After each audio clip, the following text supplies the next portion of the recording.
안녕하십니까. 생생경제의 이상돈입니다.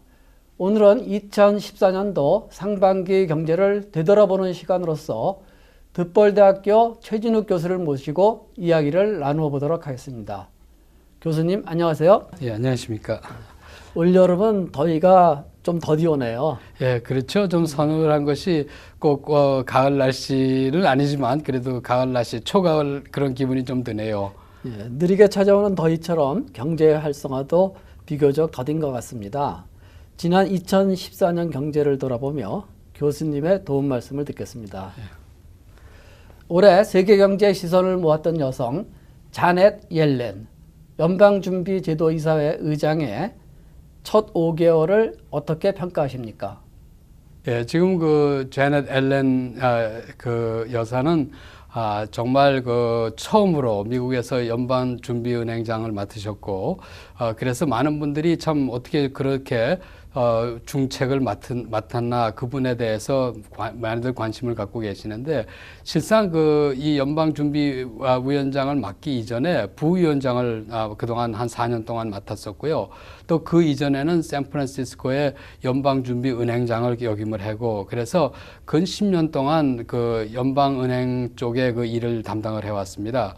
또 그 이전에는 클린턴 대통령 당시에는 그 대통령 경제자문까지 했었고, 또 더 재미있는 것은 그분의 그 남편 되시는 분이 조지 에이컬로프라고 하시는 분인데, 이분이 바로 그 노벨상을 탄 노벨 경제학상을 타기도 했습니다. 그래서 그 두 부부가 실상 그 경제학에서는 거의 태두의 역할을 할 정도로 이렇게 경제학으로는 굉장히 지식이 많은 분들입니다. 그래서 두 분들이 아무래도 뭐 저녁을 먹으면서 미국 경제도 논하고, 또 이 노벨상을 타신 분이 또 부군이다 보니까 뭐 외조를 한다 그럴까요? 그러면서 아무래도 좋은 경제 정책을 앞으로 계속 펴지 않을까, 저는 개인적으로 그렇게 한번 기대해 봅니다. 예. 연준 의장이 언제 금리를 올릴 것인가에 관심이 모아지고 있습니다. 올해는 현실적으로 힘들겠지요? 예, 제가 보기에는 조금 힘들 것 같습니다. 그 근본적인 이유는 많은 분들이 지금 현재 그 실업률이 요번에 6.3%에서 6.1%로 내려갔다고 생각을 보니까 굉장히 그 실업률도 안정이 되면서 이제는 연방준비금리가 좀 올라가야 되지 않겠느냐, 이렇게들 얘기를 하시는데, 제가 보기에는 아직까지도 그 실업률을 빼놓고 나머지 그 경제 수치를 보면은 굉장히 그 위험한 요소들이 여기저기 깔려 있다고 이렇게 생각이 됩니다. 그 제일 좋은 예가 지난 그 1사분기 지나오면서 미국의 경제 성장률을 이 파지티브 쪽으로 봤었는데, 결국은 마이너스 2.9%로 하락을 했다고 그렇게 조정 발표를 했습니다. 그래서 이러한 상황들을 볼 때 결국은 미국 경제가 아직까지도 그렇게 완전 회복이 돼서 상승 기세에 놓여 있다고는 보여지지 않기 때문에 저는 내년 초나 돼야지 이자율이 올라가지 않을까, 이렇게 생각을 해봅니다. 이제 혹간에서는 뭐 올 10월 달에 한번 올라가지 않겠느냐, 이런 예상을 하는 분들도 계시는데, 저는 미국 경제가 아직까지도 그렇게 탄탄하다고 생각지 않아서 내년 초로 저는 개인적으로 예상을 해봅니다. 지난해부터 고공행진하는 미국 증권시장 다우존스 산업평균지수가 지난주에는 전일 미답의 17,000선을 돌파했습니다. 환호성이 터져 나오고 또 우려의 목소리도 높습니다. 교수님은 이 현상을 어떻게 평가하십니까? 글쎄요, 그 참 답하기가 참 힘든 질문인데요. 저 개인적으로 저도 이제 주식에 투자를 하고 있고, 그러면서 주식시장을 쭉 봐왔기 때문에 이렇게 주식이 올라갈 적에는 기분이 좋을 때도 있습니다. 그렇지만 한편으로는 너무 이유 없이 올라가는 것 같아서 또 걱정도 되고요. 그래서 좋은 예는 만약에 2013년도 1월, 그러니까 약 한 1년 6개월 전에 미국의 그 S&P 500 지수에다가 이제 투자를 하셨다고 가정을 한다고 그러면 현재 약 한 40%가 상승한 그런 모습을 보여주고 있습니다. 그래서 1년 반 사이에 약 한 40%가 증가를 했다고 하는 것은 정말 막 뛰어서 날라서 이렇게 상승을 했다고 볼 수가 있기 때문에 많은 분들이 더 이상 올라가기는 힘들지 않겠느냐 이렇게들 말씀을 합니다.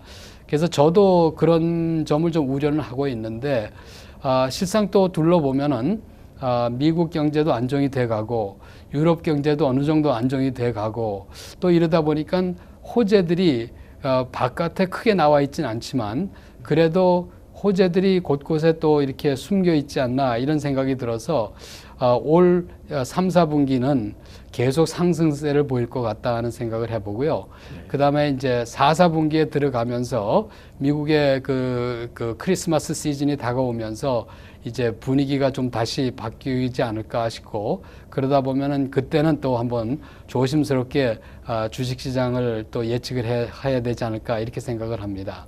예. 그렇다면은 지금은 주식을 사기에 좀 적당하다고 보십니까? 아니면은 지금 팔아야 된다고 보십니까? 네. 글쎄요, 그건 이제 또 어려운 질문인데 저는 이렇게 말씀을 드립니다. 주식시장은 언제든지 사야 되는 그런 시장이다 이렇게 생각을 합니다.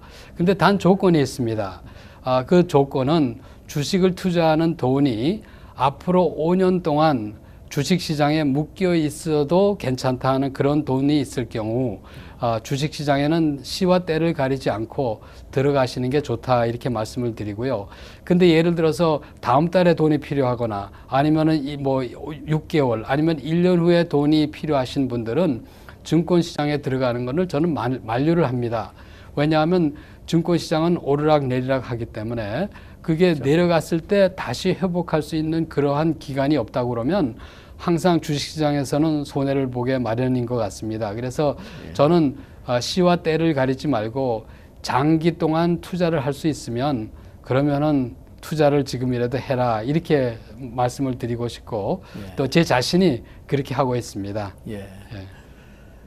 지난 6월까지요. 5개월 연속해서 이제 20만 개의 일자리를 창출해내고 있습니다. 물론 이제 주로 이제 저임금 쪽에 이제 해당되는 얘기인데요. 그리고 이제 실업률도 6% 초반대로 하락세로 이제 호조를 보이고 있고요. 그렇다면 이제 고용 지표가 상당히 좋아 보이는데 경제 참가율은 36년 만에 최저입니다.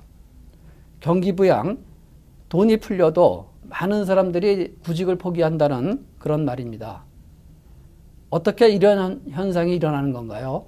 예, 참 고용 시장은 정말 여러 가지 복잡한 요인들이 얽혀 있습니다. 그래서 지표상으로 봐서는 지금 6.1% 정말 아주 건전한 아주 좋은 수치입니다. 그렇지만은 이제 그 뚜껑을 열어보고 과연 어떤 사람들이 실업에 지금 실업을 하고 있고 또 어떤 분들이 아직도 직장을 찾고 있지만 직장을 잡지를 못하고 있나 이제 이런 그 내용들을 들여다보면 아직까지도 미국 경기가 어렵다는 것을 알 수가 있는데요. 지금 제일 그 좋은 예가 지금 그 시장 참여율, 노동 시장 참여율에 대해서 말씀을 하셨는데 우리가 이 금융 위기가 오기 전인 2007년도 경에는 약 66%의 미국의 그 건실한 그 성인들이 직장을 찾으려고 참여를 했었습니다. 근데 요즘은 그게 약 한 62% 선으로 내려왔어요. 그러니까 다시 말해서 직장을 포기하는 사람들이 그만큼 많아졌다 하는 얘기죠. 근데 이분들이 직장을 포기하고 이 노동시장을 떠남으로 해가지고 실업률 숫자는 적어졌지만 실질적으로는 그 사람들이 우리 경제 활동에 도움을 안 주고 있기 때문에 전체적으로 이 경제가 침체될 수밖에 없죠. 그분들이 일을 안 해서 돈을 못 버는 것도 큰 타격이지만 결국은 또 돈을 벌어 가지고 그거를 소비로 연결시켜야 되는데 소비가 또 안 되고 그러다 보니까 눈에 안 보이는 이 시장 참여율 저하가 미국 경제의 발목을 잡고 있는 그런 모습을 지금 보여주고 있습니다. 그래서 굉장히 심각한 그런 문제다고 생각이 되고 그러다 보니까 제 개인적인 생각으로는 연방준비금리가 올해는 올라가지 않을 것 같다는 그런 개인적인 생각을 자꾸 하게 됩니다. 예. 요즘 돈벌이가 또 만만치 않습니다. 그렇죠. 임금 수준이 이제 만족스럽지 않다는 이제 그런 거죠. 연간 임금 상승률이 현재 2%인데 이 물가가 감안하면은 실질 소득이 늘어나지 않았다는 얘기죠. 그렇습니다. 예. 지금 오히려 이자율 변동에 대비해서 그 인플레이션 물가 상승률을 보면은 오히려 지금 네거티브의 그러한 물가 상승률 아니면 네거티브의 이자율을 보여주고 있습니다.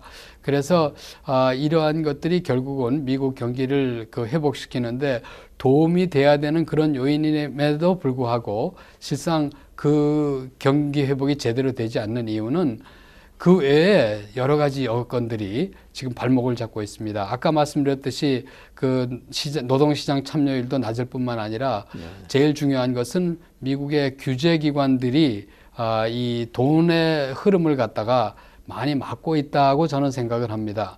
다시 말해서 돈 꾸기가 너무 힘들어졌어요.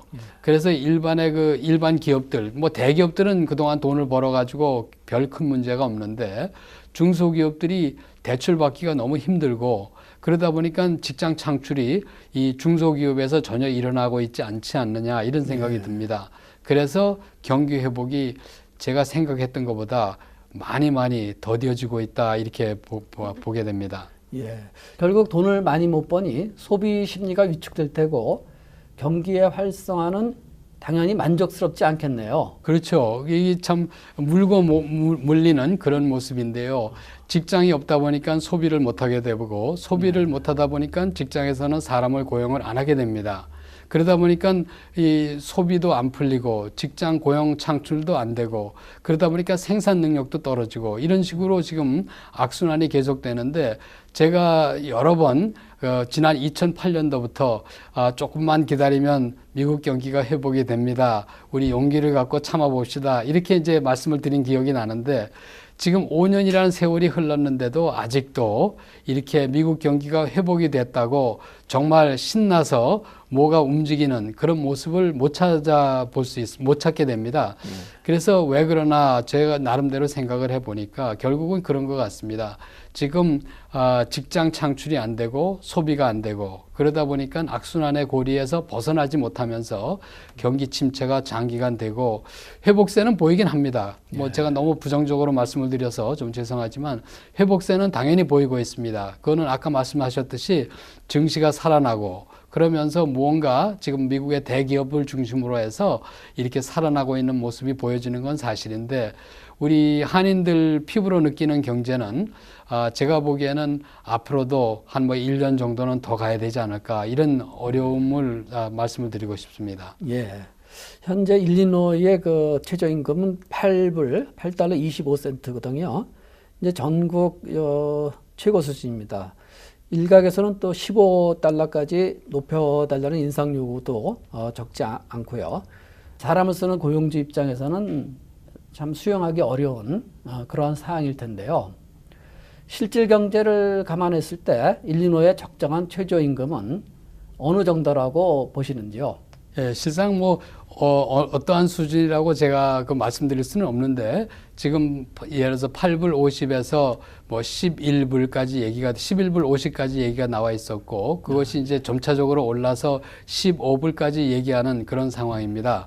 근데 실상 동전의 양면성이 있듯이 이렇게 최저임금이 올라갈 경우에 받는 그 임금자 입장에서는 당연히 환영할 그런 얘기지만 그 고용인 입장에서는 높은 그 임금을 지불하다 보니까 그만큼 비용이 많이 들어가고 사업이 어려워질 수밖에 없습니다. 그래서 이렇게 저임금을 올리는 이러한 정책이 과연 누구를 위한 정책인가를 한번 생각을 해볼 때 물론 임금을 받는 임금자들한테 도움이 되겠지만 결국은 이 직장을 운영해야 되는 그러한 그 직장주들한테는 아무래도 부담이 되는 그런 상황이 되겠죠. 그래서 어떻게 이것이 해결이 돼야 될지는 잘 모르겠지만 그런 점을 감안을 해서 이 최저임금이 앞으로 이렇게 정착이 됐으면 더 좋지 않을까, 서서히 이제 앞으로 올라가면 좋지 않을까 이런 생각을 해봅니다.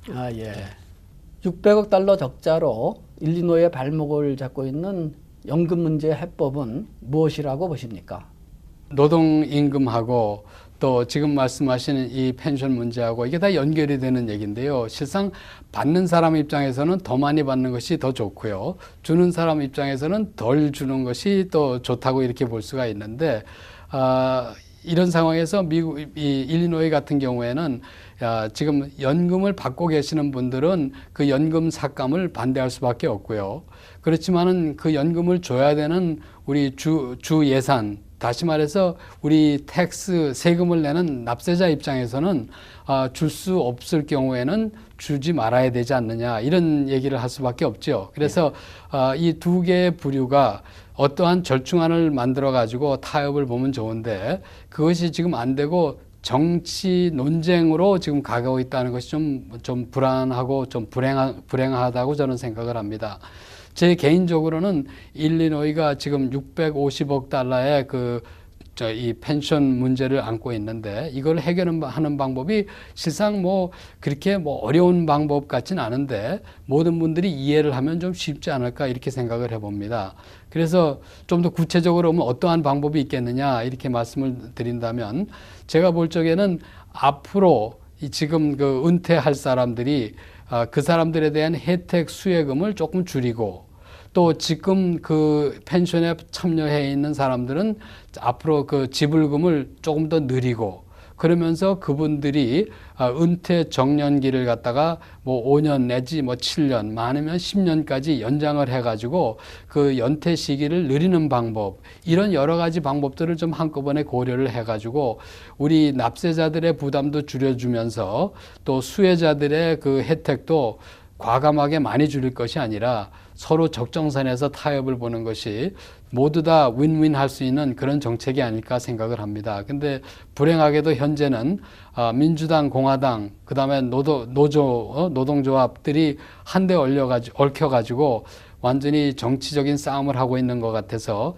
해결책이 빨리 안 나오는 것이 좀 안타깝습니다. 예.